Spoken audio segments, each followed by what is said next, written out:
pag-usapan lang natin ang breaking news. Finally, exclusive na pinag-uusapan ngayon. Wow, kilig nga si Catherine Bernardo. Never na tumawa siya ng ganyan last year with Ethan. Wow, grabe nga naman kasi, di ba?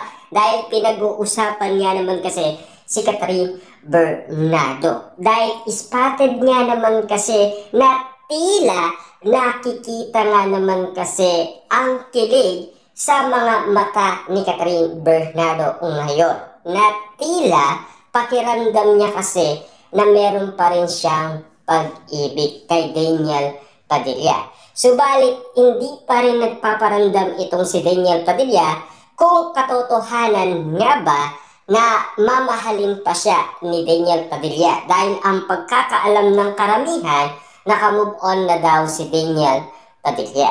Pero alam niyo naman siguro, si Daniel Padilla, matagal niyang inahabol-habol itong si Catherine Bernardo. At matagal-tagal niya rin sinusuyo at kinukulit umano si Catherine Bernardo. Lalong-lalo na, gumagamit pa siya ng paraan para lamang mapansin ni Catherine Bernardo. Para nga naman kasi makapagbalikan silang dalawa at makapag-usap. Kaso nga lang kasi, tila dinedma nga naman kasi ni Catherine Bernardo lahat ng mga akbang or galawan Daniel Padilla.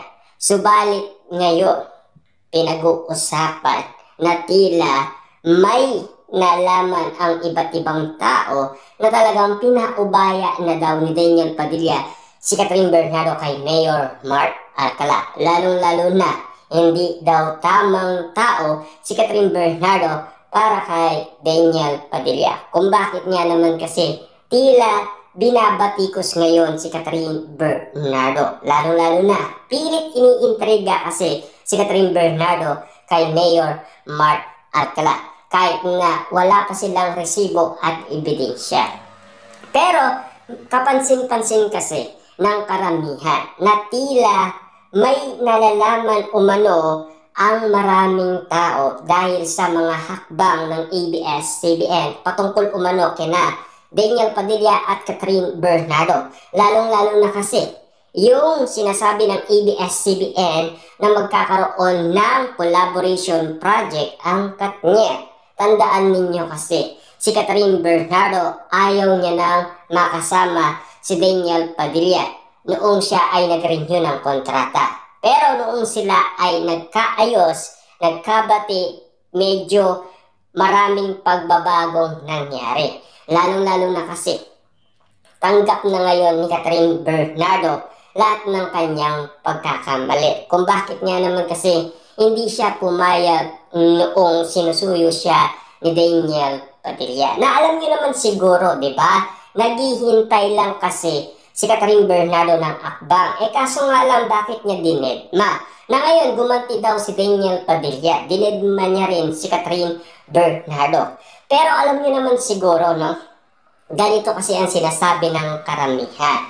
Yung tungkol umano kina Sharon Cuneta at Gabby Concepcion. Kasi sina Sharon at Gabby matagal din naman kasi nagkaiwalay. At pasikreto nga naman kasi na meron pala silang lihim na relasyon. Kung bakit nga naman kasi nabuntis si Sharon Cuneta. At siyempre, yung pagbubuntis ni Sharon Cuneta ay patungkol umano kay Casey Concepcion. Diba? Kitang-kita niyo naman siguro dahil ininalagay umano ang sitwasyon ni Catherine Bernardo at Daniel Padilla sa sitwasyon na baka meron ding lihim na tagpo tulad ng sinasabi noon ni Sian Gasa sa atin. Patuloy kasing nagpaparinig ngayon ang maraming tao, lalong-lalo na kinukumpara pa sina Daniel Padilla at Catherine Bernardo kay Madja Salvador at Rambo. Matagal nagkaiwalay, nagkabalikan, kinasal at nagkaroon ng anak. Diba? Kitang-kita niyo naman siguro, naging ninang pa si Catherine Bernardo sa anak ni Madja Salvador at si Papa P. Diba? Kasi matalik nilang kaibigan umano si Madja Salvador.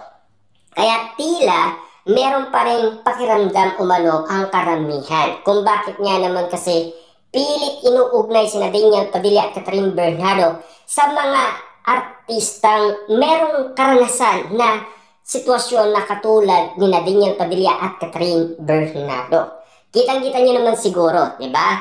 Kasi si Catherine Bernardo, naging independent siya, pero sa BGC din tumira sa kanyang condominium. Ayon kasi sa bali-balita, malapit lang sa condominium ni Daniel Padilla.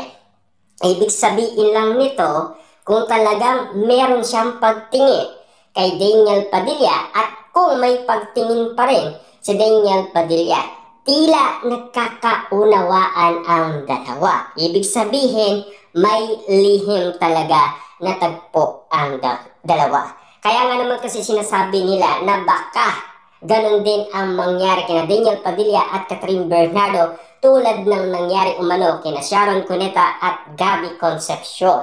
Yan kasi ang pilit nilang nararamdaman. Kung bakit nga naman kasi ang mga artista ay sanay na sanay umanong magsalita ng patago. Ibig sabihin, hindi nila talaga sasabihin yung katotohanan. Kasi mga artista nga naman kasi. Dahil ang iba't ibang mga tao, sanay na sa iba't ibang mga artista na ginagawa yan. Kasi alam niyo naman siguro kung bakit nga naman kasi ayaw nilang magsalita, di ba? Kung sakasakali man na magkatotoo ang prediksyon or paniniwala ng karamihan, lalong-lalo na kasi spotted nga naman kasi kay Catherine Bernardo ang mga regalong ibinigay ni Daniel Padilla na alam niyo naman siguro itinago na yan at ibinalot pa at inilagay na sa bodega. Pero bakit nga naman kasi pilit nandiyan pa rin kay Catherine Bernardo? Lalong-lalo na yung mga mamahaling relo na ibinigay ni Daniel Padilla kay Catherine Bernardo, gamit niya pa rin. Lalong-lalo na kasi pilit nagpaparamdam si Catherine Bernardo tulad na lamang ng mga hikaw. Siyempre, same yan sa Katniel noon. Kaya nga naman kasi ang mga Katniel fans, pilit silang nagugulat at nagtataka kung bakit nga naman kasi pakiramdam nila para magkakaroon ng balikan. Diba? Grabe kasi.